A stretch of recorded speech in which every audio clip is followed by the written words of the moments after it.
Hi, good evening friends. APPSC group 2 కోసం మరి కోర్టులో ఏం జరిగింది సెప్టెంబర్ 15న అని చాలామంది ఎదురు చూస్తున్నారు. మరి ఆ రోజు గత 11వ తారీఖున వీరారెడ్డి సారి ఆర్గ్యుమెంట్స్ జీవో నెంబర్ 77 పైన దాని ఇంప్లిమెంటేషన్ మీద Sabharwal case and Rajendra Darya case ఇవన్నీ కూడాను ఆయన మరి సమర్థవంతంగా వినిపించి ఆ కేసుల్లో సుప్రీంకోర్టు ఇచ్చిన జడ్జిమెంట్లకు అనుగుణంగా మరి మీరు రోస్టర్ పాయింట్స్ అనేవి ఫాలో కాలేదని చెప్పి మరి ఆయన ఆర్గ్యుమెంట్ వినిపించడం జరిగింది. దాని తదనంతరం దాన్ని కంటిన్యూ చేస్తూ పిటిషనర్స్ తరపున రిప్లైగా మరి ఏపీపీఎస్సి కౌన్సిల్ అండ్ జిఏడి కౌన్సిల్కి తరపున ఏజీ గారు వినిపించిన వాదనలకి అనుగుణంగా వాటిలో ఉన్న లోపాలు, అంటే వాళ్ళు వినిపించిన వాదనల్లో ఉన్న లోపాలు ఏవైతే ఉన్నాయో వాటి మీద ప్రధానంగా మోత్పల్లి విజయ్ కుమార్ గారు మరి కాన్సన్ట్రేషన్ చేయడం జరిగింది. ఆయన ప్రధానంగా అవి ఆర్గ్యూ చేశారు. తర్వాత ఆయన కూడా జీవో నెంబర్ 77 ఫాలో కాలేదు, ఇది చాలా అనైతికం, అన్యాయం, దీనివల్ల చాలామంది అభ్యర్థులు తమ అర్హతని కోల్పోయారు, అదేవిధంగా వాళ్ళకి వయోపరిమితి కూడా మించిపోతుందని చెప్పి ఆయన కూడా వాదించడం జరిగింది. తర్వాత అదేవిధంగా అన్వేష మేడం గారు కూడా ఇదే గ్రౌండ్స్లో మరి ఆవిడ కూడా వాదించడం జరిగింది. అనేక సుప్రీంకోర్టు సైటేషన్స్ కూడా పేర్కొనడం జరిగింది. మరి ఇది యూపీలోను బీహార్లోను జరిగిన కేసెస్, బెంగాల్లో జరిగిన కేసెస్ ఇవన్నీ కూడా ఉదాహరించడం జరిగింది. తర్వాత పివి కృష్ణయ్య గారు ప్రధానంగా మరి మెరిట్స్ అన్నీ కూడా ఆయన కేసులోని డిమెరిట్స్ ఎలా ఉన్నాయి, ప్రత్యర్థులు న్యాయవాదులు చెప్పిన వాటిలో లోటుపాట్లేంటి, లోపభూయిష్టంగా అంశాలేంటి అనేవి కూడా గౌరవ న్యాయవాది గారు వాదించడం జరిగింది.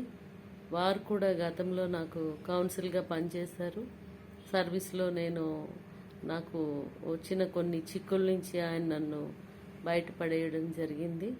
సో ఆయన కూడా మంచి సమర్థమైన అడ్వకేట్ గారు. మరి ఈ విధంగా ఈ వాదనలు అయితే సెప్టెంబర్ 15న ముగిశాయి. మరి తరువాతి ఈ వాదన అంటే చివరిగా మరి ఇంకా కొంచెము చెప్పవలసిన ఉన్నవి విషయాలు ఇవన్నీ కూడా దాని మీద జడ్జిమెంట్ అయినా కూడా వచ్చేదానికి అవకాశం ఉంది. నెక్స్ట్ వాయిదా అయితే 23 సెప్టెంబర్కి అనేది వేయడం జరిగింది. ఆ అడ్జర్న్మెంట్లో మనము తీర్పు ఆశించగలం, లేదంటే తదుపరి వాయిదా. ఏదేమైనప్పటికీ సెప్టెంబరు నెలాఖరులోగా ఈ గ్రూప్ 2 రోస్టర్ పాయింట్స్ కేసు అనేది మరి తుది తీర్పు వెలువడడానికి అవకాశం ఉంది. అభ్యర్థులందరూ సిద్ధంగా అండి. నెక్స్ట్ నోటిఫికేషన్స్ కూడా త్వరలోనే గ్రూప్ 1 అండ్ గ్రూప్ 2 కూడా వస్తాయి. ఇది నిరంతరాయంగా ఒక సాధనలాగా ఉండాలి. ఇది కనీసం ఒక 4 ఏళ్ళు 5 ఏళ్ళు సమయాన్ని మీరు వెచ్చించగలగాలి. అంతే తప్ప మీరు ఏళ్ళకేళ్ళు అక్కడే మేము కోచింగ్ సెంటర్లోనే ఉంటాము, హాస్టల్స్లోనే ఉంటాము అంటే కుదరదు. ఎందుకంటే ఎంప్లాయీస్ కూడా చాలామంది జాబ్స్ చేస్తూ ముందు ఏ కేటగిరీలో జాబ్ వచ్చినా జాయిన్ అయిపోండి. ఇప్పుడు మరి డిఎస్సిలో సుమారు 16,000 మంది అభ్యర్థులు మరి తుది జాబితా నిన్న గవర్నమెంట్ ప్రకటించడం జరిగింది. దానిలో సెలెక్ట్ అయ్యారు.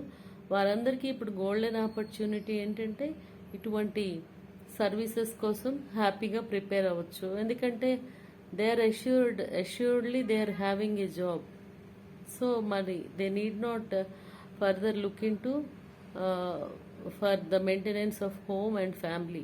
అందుకని ఫ్యామిలీని హోమ్ని కూడా చూసుకోవాల్సిన బాధ్యత ప్రతి మనిషికి ఉంటుంది కనుక మరి ఏదో ఒక జాబ్ చేస్తూనే ఈ గ్రూప్స్ కోసం ప్రయత్నించమని నేనిచ్చే సలహా.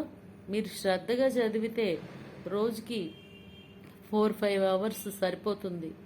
అంతకన్నా అటెన్షన్ అనేది ఒక మనిషి పే చేయడం చాలా కష్టం. ఆల్రెడీ కోచింగ్లో మీరు మెళకువలన్నీ నేర్చుకుంటారు. ఏ క్వశ్చన్కి సమాధానం ఎలా రాయాలనేది మీరు తెలుసుకుంటారు కనుక మీరు అదే పనిగా బట్టి పడుతూ అలా పుస్తకాల పురుగుల్లా ఉండిపోవలసిన అవసరం అయితే లేదు.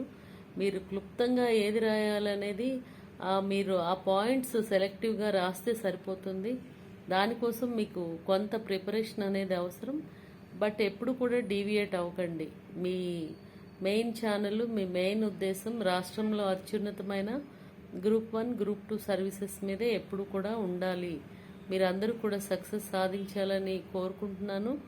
మనందరం కూడా మరి ఈ 23rd సెప్టెంబర్న జరిగే నెక్స్ట్ అడ్జర్న్మెంట్లో ఏం జరుగుతుందో చూద్దాం. ఆ రోజు తీర్పు వస్తుందా, లేకపోతే ఆ రోజు ఇంకొక వాయిదా మళ్ళీ పడి అప్పుడు వస్తుందా, ఏదేమైనప్పటికీ ఇంకా తుది దశకు అనేది ఈ గ్రూప్ 2 రోస్టర్ పాయింట్స్ కేసు అనేది చేరుకుందని మనందరికీ కూడా అవగతమవుతోంది. సో ఇంతటితో ఈరోజు వీడియోను ముగిస్తున్నాను.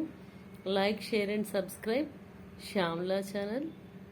Bye for more updates on groups and for your further queries, and if you anybody needs mentorship, I am ready to provide you mentorship, and I am ready to provide you coaching material also.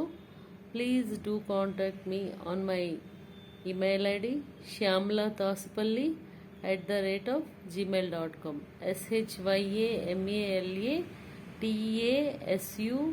shyamalatasupalli, all small letters, @gmail.com. Thank you. Bye.